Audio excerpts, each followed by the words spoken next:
मैनपुरी लोकसभा, रामपुर और खतौली विधानसभा सीटों के लिए सोमवार को वोटिंग शुरू हो गई है। 8 बजे से इसकी वोटिंग शुरू हुई है। इसको लेकर प्रशासन सख्त नजर आ रहा है।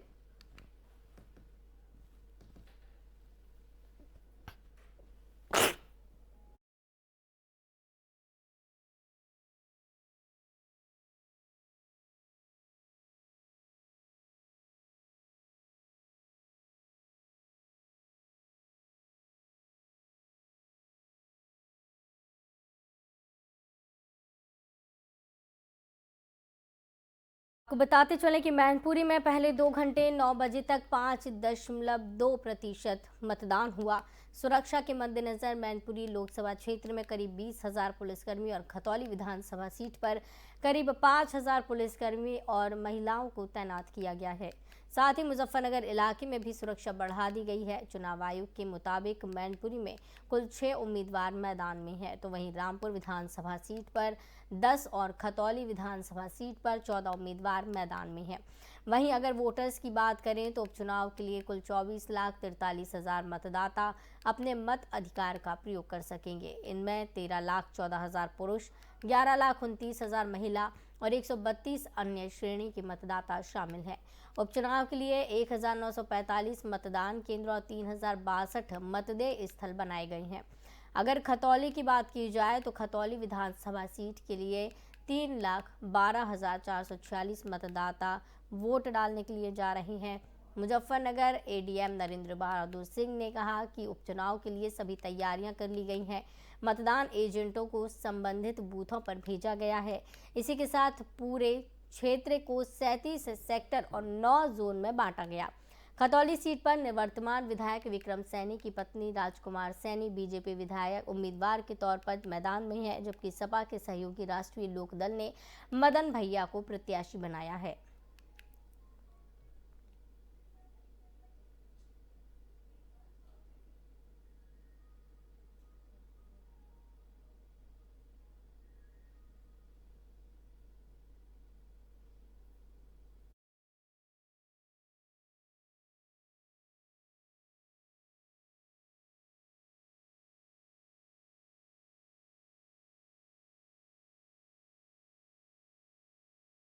प्रदेश में उपचुनाव हो रहा है। मैनपुरी जो कि लोकसभा सीट है, इसके अलावा रामपुर, खतौली में भी उपचुनाव किया जा रहा है। बेहद ही कड़ा मुकाबला सपा और बीजेपी के बीच इस दौरान माना जा रहा है।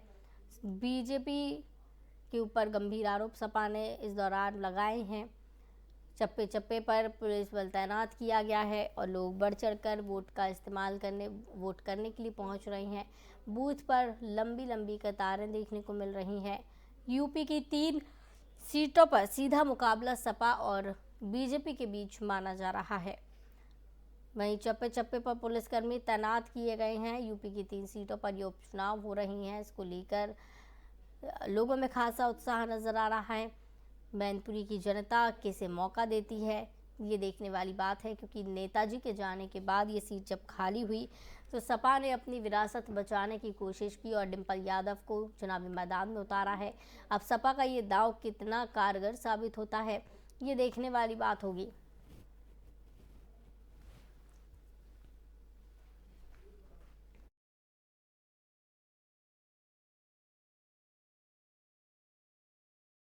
हमारे साथ जुड़े हुए हैं इस खबर की ज़्यादा जानकारी के लिए और तमाम अपडेट्स के साथ में मुजस्सिम। उपचुनाव चल रहा है यूपी की 3 सीटों पर, क्या कुछ अपडेट है अभी तक? देखिए, मैं आपको बताता चलूं, रामपुर में जिस तरीके का प्रति आरोप और आरोप का दौर शुरू है, उन सब के बीच में कई ऐसी घटनाएं हुई हैं जिसमें तोड़फोड़ तक की घटना है, जो आपको शॉर्ट देख ही रहे होंगे टीवी स्क्रीन पर। इसके अलावा कि जो आजम खान की तरफ से हेड स्पीच या कुछ इस तरीके से जो महिलाओं को लेकर जो अभद्र टिप्पणी की गई थी, उस पर भी कल हाई वोल्टेज हंगामा चलता रहा रात भर। और फिर उसके बाद आज जो है मतदान दिवस है, इसको लेकर क्योंकि उत्तराखंड के करीब होने के चलते रामपुर में ठंड जो है थोड़ी बढ़ी हुई है। हालांकि मुजस्सिम, जिस तरीके से लोग अभी वोट डालने के लिए रामपुर में पहुंच रहे हैं, बूथों में जिस तरीके से भीड़ दिखाई दे रही है, क्या लगता है कि लगभग कितना प्रतिशत तक ये मतदान स्तर पहुंच सकता है, क्योंकि पिछले के मुकाबले कुछ कम ज़्यादा रहने की इसमें संभावनाएं हैं? जी, जिस तरीके से हम वोट प्रतिशत की बात करें तो लगभग 9 बजे के आसपास 4% के करीब मतदान हो चुका है। तो आप इसी बात से अंदाज़ा लगा सकते हैं कि 2 घंटे लगभग मतदान को हो चुके थे। उसके बाद इतना कम प्रतिशत होने का मतलब कुछ जो है मतदाताओं में सुस्ती दर्शाता है। जी। जी मुज़स्सिम, एक और बड़ी बात यहाँ देखने को मिल रही है कि जो रामपुर है, रामपुर में अभी सपा के लिए एक बेहद बड़ी चुनौती है आज़म खान के जाने के बाद। किस तरीके से सपा इस सीट को काबिज़ करने की कोशिश करेगी, क्योंकि बेहद ही कड़ा मुकाबला सपा और बीजेपी के बीच में है। जी, जिस तरीके से हम बात करते चले हैं आज़म खान की, तो आज़म खान लगातार इसमें इस पूरे उपचुनाव में प्रचार की उन्होंने, उनके पास ही बागडोर थी, क्योंकि उनकी ये पुश्तैनी, यानी पुश्तैनी का तो नहीं कहा जा सकता मगर परंपरागत सीट थी, जिस पर वो 11वीं बार जो उनका अपना प्रत्याशी, हालांकि उस टाइम में उनको जो है मुझे सजा होने उन्हें इस सीट से बेदखल कर दिया गया और इसके बाद उनकी ओर से अपने करीबी आसिम राजा को इस जी। चुनाव मैदान में उतारा गया है। तो जाहिर बात है कहीं ना कहीं उनकी प्रतिष्ठा का सवाल भी है। और दूसरी तरफ जो भूपेंद्र सिंह चौधरी, भूपेंद्र सिंह भाजपा के प्रदेश अध्यक्ष हैं, वो भी इसी मंडल से आते हैं और वो अब्बास नकवी जैसे सरीखे नेता रामपुर को अपनी कर्म भूमि मानते हैं, जयप्रदा अपनी कर्म भूमि मानते हैं। तो कहीं ना कहीं ये बहुत जो है एक तरीके से दिलचस्प चुनाव है। चलिए मुज़स्सम, बहुत बहुत धन्यवाद हमारे साथ जुड़ने के लिए और तमाम अपडेट के लिए। तो आपको बता दें कि यूपी में जिस तरीके से चुनाव देखने को मिल रहा है, बीजेपी और सपा में कड़ी टक्कर देखने को मिल रही है। अब कैसे अपनी विरासत को, अपनी सीट को सपा बचा पाती है, अब ये तो देखने वाली बात होगी।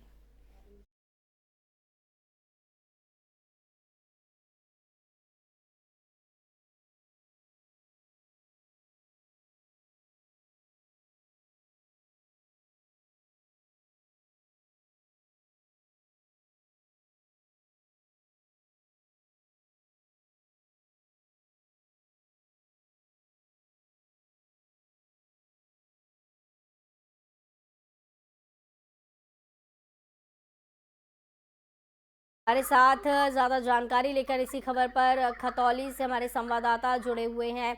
क्या कुछ माहौल वहां दिखाई दे रहा है, क्योंकि जिस तरीके से खतौली में ये उपचुनाव है, धांधली का आरोप जो विधायक थे उन पर लगाया गया और अब बीजेपी ने ही उनकी पत्नी को मैदान में उतार दिया।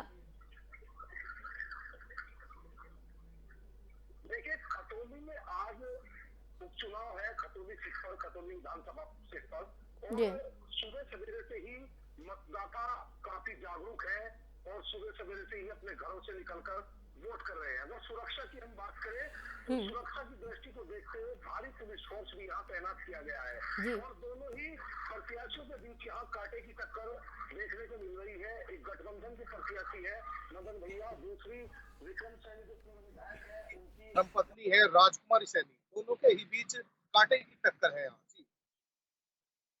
और जिस तरीके से यहाँ पे उपचुनाव चल रहा है, लोग यहाँ पर पहुँच रहे हैं, क्या लगता है कि क्या कितना उत्साह लोगों में इस उपचुनाव को लेकर है? देखिए, जो विधानसभा चुनाव पहले हुआ था जी। उससे ज्यादा उत्साह इस समय लोगों में, जो मतदाता है उनमें देखने को मिल रहा है और मतदाता लगातार अपने घरों से निकलकर। तो क्या आपको लगता आदेश, क्या आपको लगता है कि जो विक्रम सैनी पर आरोप लगे थे उनका कुछ असर राजकुमार सैनी के प्रचार प्रसार में देखने को मिला, या फिर अब उपचुनाव में उन पर कुछ असर देखने को मिल सकता है? देखिए, शुरुआती अगर हम बात करें प्रचार की जब बात थी तो प्रचार के दौरान शुरुआती में चुनाव में लोगों में जो है काफी जो गठबंधन था उसे लेकर उत्साह था, लेकिन जैसे जैसे प्रचार का समय बढ़ता गया ऐसे ऐसे गठबंधन का जो गठबंधन डाउन होता गया और फिर से एक बार बीजेपी की ओर लोगों का रुझान होता नजर आया। जी। चलिए आदेश, हमारे साथ जुड़ने के लिए बहुत बहुत धन्यवाद और तमाम इसकी जानकारी के लिए। तो आपको बताते चलें कि खतौली में उपचुनाव किया जा रहा है, राजकुमार सैनी को मैदान में उतारा गया है। अब कितना आज वोटिंग, इसमें कितना उत्साह लोगों में दिखाई दे रहा है, वोट प्रतिशत कितना पहुंचता है, ये तो आने वाला वक्त बता देगा। लेकिन फिलहाल 8 बजे से जो वोटिंग शुरू हुई है, यहाँ लोग पहुंच रहे हैं बढ़ चढ़कर।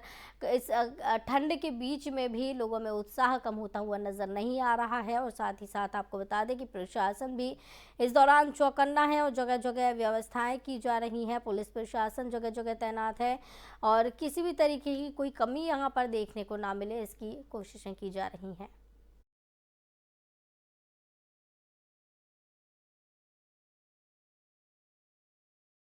रामपुर में पुलिस अधीक्षक कैंप कार्यालय पर रविवार देर रात समाजवादी पार्टी के प्रत्याशी आसिम राजा अपने कई समर्थकों के साथ धरने पर बैठे थे।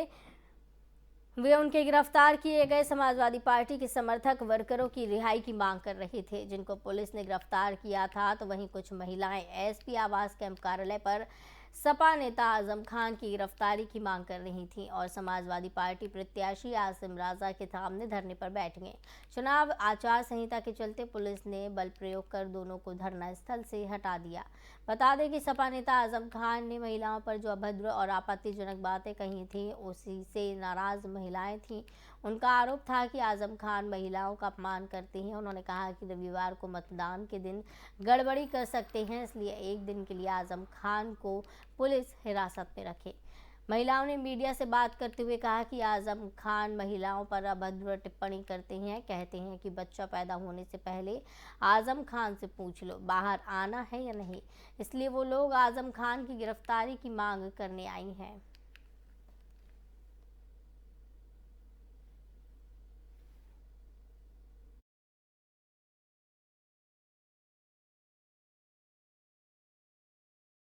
प्रदेश में योगी सरकार बनने के बाद से लगातार अवैध कब्जों पर कार्रवाई जारी है। बताया जा रहा है कि सहारनपुर के नकोड़ क्षेत्र के गांव हसनपुर में उप जिलाधिकारी के नेतृत्व में प्रशासन ने पुलिस टीम के साथ अवैध कब्जों को बुलडोजर से हटवाया। आपको बता दें कि उप जिलाधिकारी ने कहा कि सभी को नोटिस दिया गया था, उसके बाद ये कार्रवाई की जा रही है। अवैध कब्जा करने वालों पर आगे भी कार्रवाई जारी रहेगी।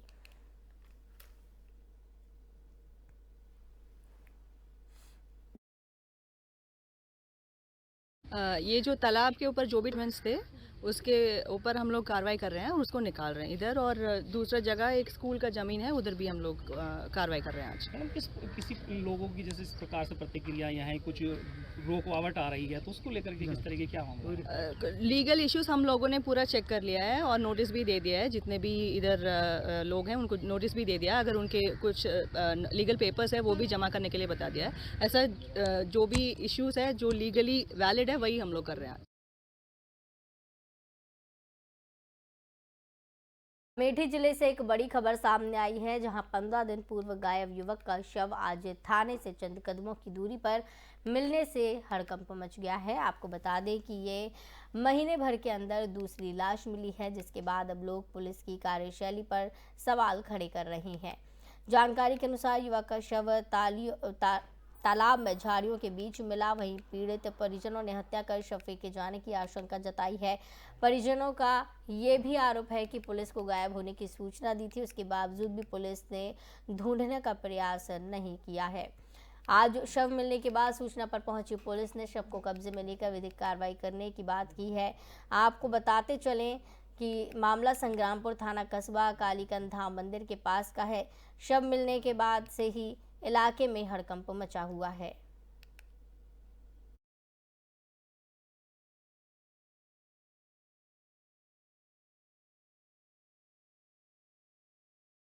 रामपुर सीट पर मतदान जारी है, हर कोई अपने मत को प्रयोग कर रहा है। आपको बता दें कि पूर्व केंद्रीय मंत्री मुख्तार अब्बास नकवी ने भी मतदान कर दिया है। बताया जा रहा है कि राजकीय प्रशिक्षण केंद्र दनियापुर पोलिंग बूथ पर मुख्तार अब्बास नकवी ने वोट डाला। इसी दौरान मुख्तार अब्बास नकवी ने बयान भी दिया। आइए आपको ये भी सुनवाते हैं कि क्या कुछ उन्होंने बयान दिया है।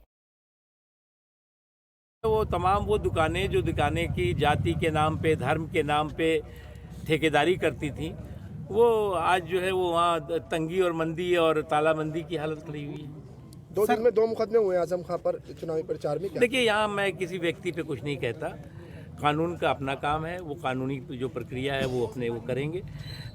कोई लड़ाई, कोई भी चुनाव होता है वो व्यक्ति के नहीं होती बल्कि विचारधारा की होती है। सर, रामपुर, मैनपुरी, खतौली तीनों सीटों पर कमल खिल रहा है। भारतीय जनता पार्टी तीनों जगहों पे प्रचंड बहुमत के साथ जीतेगी और न केवल ये उपचुनाव में बल्कि गुजरात के चुनाव में, हिमाचल के चुनाव में, दिल्ली में जो MCD के चुनाव हो रहे हैं। क्योंकि एक चीज़ आपने देखा होगा कि नरेंद्र मोदी जी की तपस्या की ताकत और परिश्रम के परिणाम का असर समाज के सभी वर्गों में बहुत साफ, बहुत स्पष्ट तौर से दिखाई पड़ता है। राज्य महिलाओं ने एक आवाज उठाई है कि आजम खान की गिरफ्तारी को लेकर कानून अपना काम करेगा, कानून अपना काम करेगा। मैं उस पर कुछ लोगों का मानना है कि रामपुर में ईगो की लड़ाई हो रही है, मुद्दे कहीं किनारे छूट गए हैं। देखो, मुझे लगता है ईगो वगैरह की लड़ाई तो होनी भी नहीं चाहिए। और एक चीज़ सबको समझना चाहिए कि कोई चुनाव आखिरी चुनाव नहीं होता, कोई जीत आखिरी जीत नहीं होती, कोई हार आखिरी हार नहीं होती। इसलिए हम भारतीय जनता पार्टी जब चुनाव जीतती है तो उसके बाद आज ही आप देखिए चुनाव हमारा हो रहा है, लेकिन हमारी पार्टी की लीडरशिप जो है वो अगले चुनाव की तैयारी कर रही है। लोगों के बीच में किन मुद्दों को लेकर जाना है, किस लेखे जोखे को लेकर जाना है, कर रहे हैं। इसलिए ये नहीं होता कि एक चुनाव हो गया और कंबल ओढ़ के आप सो गए, बैठ गए। और कुछ लोग तो पॉलिटिकल पर्यटन के बहुत प्राणी हो गए हैं। अब पॉलिटिकल पर्यटन की परेड करके जो है वो।